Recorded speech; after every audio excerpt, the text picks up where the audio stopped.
My family, we always went to church every Sunday. And, I always was one of those kind of rebelling to not go. I didn't like sitting there, and I just wasn't really into it.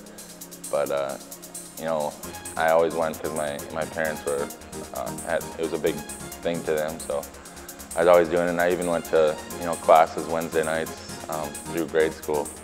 And, so I had a lot of experience, learning about things, but I never really had my heart and mind into it. Coming to college, the change in wrestling alone is just a huge jump, and that extra stress and pressure between schooling and wrestling and all that stuff kind of just built up. And my first year, I kind of just went through the motions of things, and I worked hard in the wrestling room, but I was still missing something in my life. And my game-changing moment, I would say, is when I decided to start meeting with John Peterson, who works with Athletes in Action.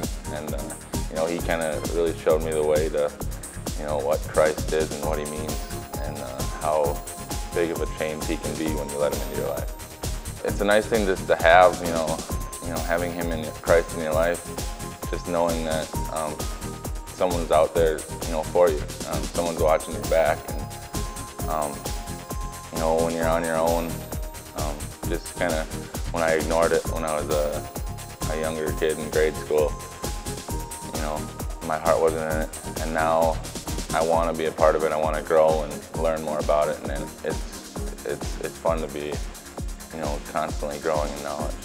Right away, I really struggled with, I'll keep it a little bit of sport. Wrestling, going out there, I always put so much pressure on myself, and I'd get really nervous before wrestling matches, and it just put all that extra stress on me. And working with John and Athletes in Action, I've been able to, give that pressure and give it to God, and it's easier and makes it more fun to go out there and compete and wrestle. I guess for me, me and John worked a lot with just, giving. In the Bible, there's a lot of verses of giving the glory to God. And, early on, I think I, looked out there, like if I lost, I was kind of letting people down and letting everyone else down. And now I go out there competing to give that win or loss to God rather than myself or someone else. And it just takes that pressure of, I'm not wrestling for my mom or my dad, I'm wrestling for God.